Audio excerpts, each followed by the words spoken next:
ნებისმიერი ქვეყანა ნატროლობს ასეთი მაღალი რეპუტაციის მქონე კომპანიის შესვლას ამა თუ იმ სახელმწიფოში.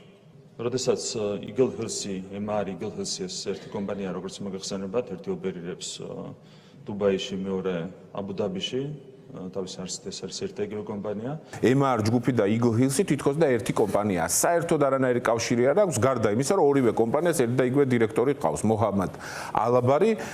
ერთი დაფუძნებულია MR ჯგუფი 1997 წელს, მეორე დაფუძნებულია 2014 წელს. მფლობელებიც კი სხვადასხვა ყავთ, აქციონერები. MR ჯგუფის ძირითადი მფლობელი არის არაბული სახელმწიფო და აქეთ მხარეს ხედავთ კერძო მფლობელებს. მე მინდა შეგახსენოთ, რომ MR Eagle Hills-ი ეს არის როგორც ვთქვი, დუბაის სასწავლის შემოქმედი. სწორედ MR-ის და Eagle Hills-ის მიერ განხორციელებული პროექტების შედეგად გაიზარდა რამდენჯერმე დუბაის არა მხოლოდ ტურისტული, არამედ საერთო ეკონომიკური პოტენციალიც. და საუბარია ასეთი ტიპის კომპანიაზე, რომელსაც ძალიან მძიმე, მათ შორის ბიზნეს წარსულის და პოლიტიკური წარსულის მქონე ადამიანები უწონებენ რეპუტაციას. და ჩვენ დავსვით შეკითხვები, ხო? ჩვენ არ გვაქვს სათანადო ინფორმაცია. ჩვენ ვიცით უბრალოდ, რომ 9 მილიონი კვადრატული მეტრი ქართული მიწა, საუკეთესო ქართული მიწა, სარეკრეაციო ზონა მათ შორის, რომელსაც აქვს ძალიან ენდემური ფლორა, ფაუნა, ძალიან ძვირფასი მიწა არის, გადაეცა სრულიად გაუმჭვირვალე პროცესის საფუძველზე არაბულ კომპანიას. ახლა მხარეების ვალდებულებებს, ამასთან დაკავშირებით საზოგადოებას უკვე გავაცანით დეტალური ინფორმაცია. პირველ რიგში ფუძდება ერთობლივი კომპანია, როგორც უკვე თქვა, წილის მე-13 ეკუთვნის ამ კომპანიაში საქართველოს სახელმწიფოს, 2/13 ეკუთვნის კომპანია Eagle Hills. და ხაზი უნდა გაესვას ერთ გარემოებას, რომ როდესაც საქმე ეხება ურთიერთობებს და ვალდებულებებს, საქართველოს სახელმწიფო თავის თავზე არ იღებს არავითარ ფინანსურ ვალდებულებას, არავითარ ფინანსურ გარანტიას ან რაიმე არასტანდარტულ პირობას პარტნიორი კომპანიის სასარგებლოდ. ქართული სახელმწიფო მთლიანად არის დაცლილი ვალდებულებებისგან.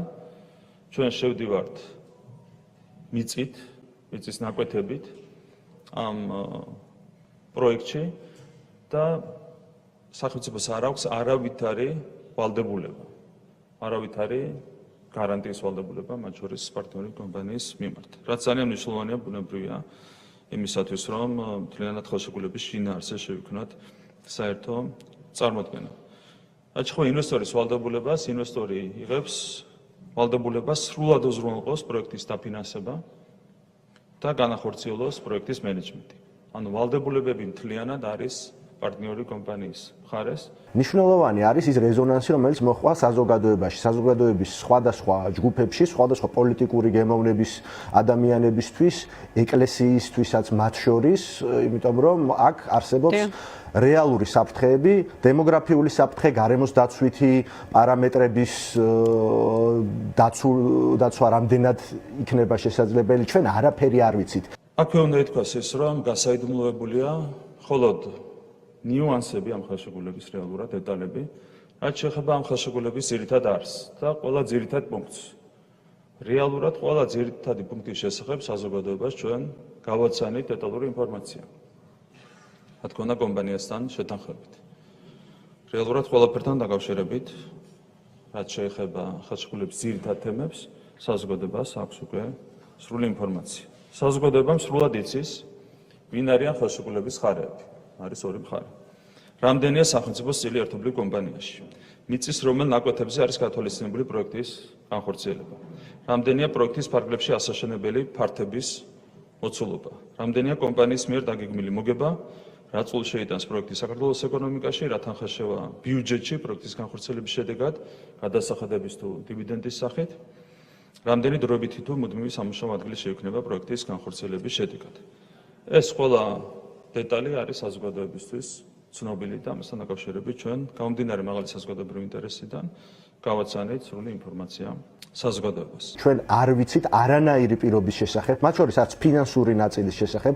ეს არის სრულიად გაუმჭვირვალე პროცესი, არანაირი ტენდერი არ ჩატარებულა, არც სატენდერო პირობები გვცოდნია. ჩვენ ვიცით, რომ უბრალოდ იქნება რაღაცა საცხოვრებელი კომპლექსი, რომლის ღირებულება არის რაღაც დაახლოებით $10,000 და საშუალო სტატისტიკური ქართველისთვის რამდენად ხელმისაწვდომი არის დღევანდელ დღეს აქ თავისი საცხოვრისის შეძენა, ეს ჩვენ ყველას კარგად გვისმის. ამიტომ არის ეს ყველა შეკითხვა ლეგიტიმური, რომელიც მომდინარეობს. როცა ამბობენ, რომ სამუშაო ადგილები შეიქმნება, ვისთვის შეიქმნება სამუშაო ადგილები? ეს ხალხი თუ ქვეყნიდან წასვლას ფიქრობს სიღარიბის და რეპრესიების გამო და თუ ჩვენ მხოლოდ მომსახურეები უნდა ვიყოთ, რომელიც მოემსახუროს უნდა ტურისტებს, ეს ჩანაფიქრი არ მგონია, რომ საქართველოში რომელიმე მნიშვნელოვან პოლიტიკურ ლიდერს ილია ჭავჭავაძეს თუ ზვიად გამსახურდიას თუ მერაბ კოსტავას ჩანაფიქრში ქონდა. პროექტი ხორციელდება ჯამში დაახლოებით 850 ჰექტარ ფართობზე.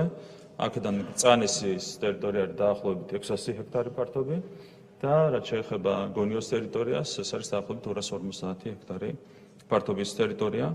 აქაც გვესმის 1000 გვარი სპეკულაციები, რა არის მაგალითად წანისის ფართობის წილი თბილისის ფართობთან მიმართებით არის 120-ჯერ ნაკლები ტერიტორია თბილისის საერთო ფართობთან შედარებით, ხო?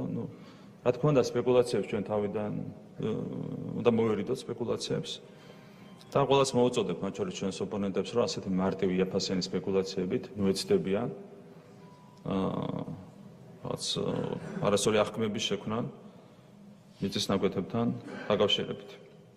რაც შეეხება თვითონ მიწისნაკვეთების სტატუსს, თანამესაკუთრედ რჩება საქართველოს სახელმწიფო. და რაც შეეხება მიწის გასხვისების შესაძლებლობას, პარტნიორ კომპანიას არ აქვს მიწის გასხვისების არავითარი შესაძლებლობა. ეს არის ერთობლივი კომპანიის თანასაკუთრება და კომპანიას არ აქვს ამ მიწის გასხვისების შესაძლებლობა.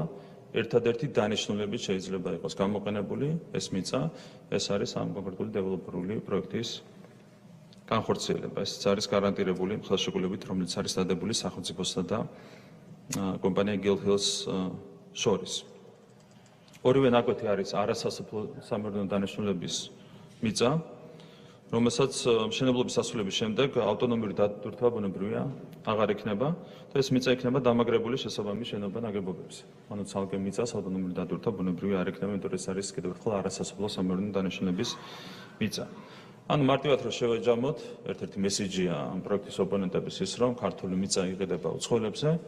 ძალიან მარტივად შეიძლება ითქვას, რომ არავითარი ქართული მიწა უცხოელებზე არ იყიდება. ძალიან მარტივი მოცემულობა, როცა 10,000 უცხო ქვეყნის მოქალაქე განსხვავებული რელიგიური რწამსი შეიძლება ჩამოცხოვრდეს და იყოს მუდმივი ბინადრობის კომპაქტურად თან, რა თქმა უნდა, მათ ექნებათ სრული კონდეთ საკუთარი სალოცავი. 10,000 უფლებაც ექნებათ, რა თქმა უნდა. მე გაგახსენებთ მაგალითად ივანიშვილის დაპირებას აჭარაში მუსლიმი მოქალაქეებისადმი, ქართველი მუსლიმებისადმი, მუსლიმ თემს აჭარაში დაუდო პირობა და თქვა, რომ აჭარაში მუსლიმი თემი ნამდვილად იმსახურებს. 2012 წელს. ეს პირობა დაარღვია და თუ ვინმე იმსახურებს მაგალითად მეჩეთის აშენებას, იმსახურებენ მაგალითად აჭარელი მუსლიმები, საქართველოს მოქალაქეები და მაგრამ მათ არ აძლევენ ამის შესაძლებლობას.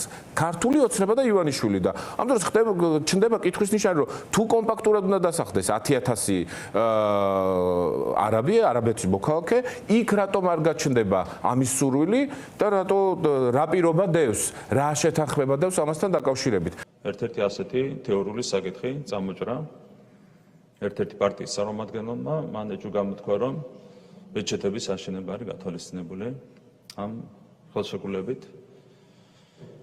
თუნდაც ასეთი თეორიული კითხვები შეგიძლიათ დასვათ. ხომ არ არის რაიმე ასეთი ჩადებული ამ ხელშეკრულებაში? და როგორც მეჩეთების შემთხვევაში შეგვიძლია განმარტოთ, რომ რა თქმა უნდა არავითარი მეჩეთების აშენება არ არის გათვალისწინებული ამ ხელშეკრულებით. უფრო მეტიც შეიძლება ზოგადად ითქვას, რომ არავითარი არაკომერციული შინაარსის პუნქტი არ არის შეტანილი ხელშეკრულებაში. აიგივე ავიღოთ მეჩეთები, ან თუნდაც შეღავათები უცხოელი მყიდველებისთვის. განმარტეთ საზოგადოების წინაშე, რომ არავითარ შეღავათებს არ ითვალისწინებს ეს ხელშეკრულება, მათ შორის ბინადრობის ნებართვის გაცემის კუთხით. მით უმეტეს არავითარი დისკრიმინაციული პუნქტები არ არის შეტანილი საქართველოს მოქალაქეების საზიანოდ, მაგალითად არ წერია აქ, ვინ შეიძლება იყოს დასაქმებული, ვინ შეიძლება იყოს ყიდველი და ეს შემდეგ, ეს ყველაფერი დარეგულირდება, რა თქმა უნდა, შესაბამისი საბაზრო ურთიერთობებით, ისევე როგორც ეს ხდება ხოლმე სხვა საინვესტიციო პროექტების შემთხვევაში. როდესაც კობახიძე გვეუბნება, რომ არც მიწის გაყიდვაზეა საუბარი, შემწყიდველთა უმრავლესობა იქნება ქართველი, როცა ინვესტორი გვეუბნება, რომ ეს ყველაფერი პირიქით მოხდება. ამიტომ გვაინტერესებს, რომ ნახოთ იურიდიული შეთანხმება, იმიტომ რომ კობახიძე და ქართული ოცნება ზოგადად არ იმსახურებს ბოლო პერიოდში სანდოობას, ჩვენ ეს ძალიან კარგად ვიცით. ჩვენ მაქსიმალურად ვითხოვთ, რომ დეტალები იყოს საჯარო და მაქსიმალურად ვიცოდეთ, რა თანხმობაზე და რა პასუხისმგებლობაზე წავიდა ქართული ოცნება ამ შემთხვევაში ქართული სახელმწიფოს სახელით. საზოგადოება უკვე მას შემდეგ, რაც შემუშავდება კონკრეტული განაშენიანების გეგმები, მიიღებს სრულ ინფორმაციას იმასთან დაკავშირებით, თუ რა შენდება. და კიდევ ერთხელ ამან უნდა გაიაროს მაგალითად საკრებულოს პროცედურები, საჯარო განხილვები და ეს შემდეგ. შესაბამისად, ის თუ რა აშენდება და როგორ აშენდება, იქნება საზოგადოებისთვის სრულად ცნობილი მოგვიანებით, როდესაც უკვე ეს გეგმები შევა შესაბამის საკრებულოებში განსახილულად. რაც შეეხება გამწვანების საკითხს, აქაც 1000 სპეკულაციური განცხადება მოვისმინეთ, თითქოს თბილისი დაკარგავს თავის ფილტვებს და ასე შემდეგ. ჩვენ განვუმარტეთ საზოგადოებას და კიდევ ერთხელ შეგვიძლია მკაფიოდ განვუმარტოთ, რომ არათუ არ შემცირდება გამწვანების არეალი, პირიქით გაიზრდება მწვანე სივრცეების მოცულობა ბრძანისის ტყეპარკის მიმდებარედ, პირიქით გაიზრდება. რაც შეეხება გონიოს საერთოდ არ არის გამწვანებული და ის სივრცე, სადაც საერთოდ არ არის მწვანე ნარგავები დღეს რეალურად გამწვანდება და თანამედროვე სტანდარტების შესაბამისად კეთილ მოეწყობა. აქედან გამომდინარე, არათუ არ შემცირდება მწვანე სივრცეების მოცულობა გონიოში და ბრძანისში, პირიქით ეს სივრცეები გაიზრდება. რაც შეეხება ბრძანისის ტყეპარკს, რომელსაც ყავდა ძალიან ცოტა სტუმარი, გამომდინარე მძიმე მდგომარეობიდან, რომელიც ტყეპარკში არის შექმნილი 90-იანი წლებიდან მოყოლებული. ტყეპარკი საჭიროებდა რეაბილიტაციას, ისედაც. თბილისის მერიას ჰქონდა წინასწარი გაანგარიშება რეაბილიტაციის სამუშაოებისთვის და ღირებულება, რეაბილიტაციის სავარაუდო ღირებულება იქნებოდა 158 მილიონი ლარი, რაც უნდა დახარჯულიყო სახელმწიფო ბიუჯეტიდან, საჯარო ბიუჯეტიდან. რეალურად რაც უნდა დაეხარჯა ბიუჯეტს, იმას გააკეთებს უკვე კომპანია იგელჰილსი პროექტის ფარგლებში, რომელთან დაკავშირებითაც დაიდო საინვესტიციო ხელშეკრულება. და კიდევ ერთხელ, არათუ არსებულის რეაბილიტაცია განხორციელდება, ამ სივრცეს დაემატება ახალი მწვანე სივრცეები. და თუ ადრე ძალიან ცოტა თბილისელი და ჩვენი თანამოქალაქე სტუმრობდა ბრძანისის ტყეპარკს, რეალურად ყველას ექნება, ესეც მნიშვნელოვანი ასპექტია. ეს სივრცე იქნება აბსოლუტურად ღია ყველა თბილისელისთვის და ყველა ჩვენი თანამოქალაქისთვის. და დღევანდელი მდგომარეობის ნაცვლად იქ მისვლა იქნება ძალიან სასიამოვნო თითოეული თბილისელისთვის და ესეც იქნება ამ ხელშეკრულების ერთ-ერთი ძალიან მნიშვნელოვანი დადებითი გვერდითი ეფექტი.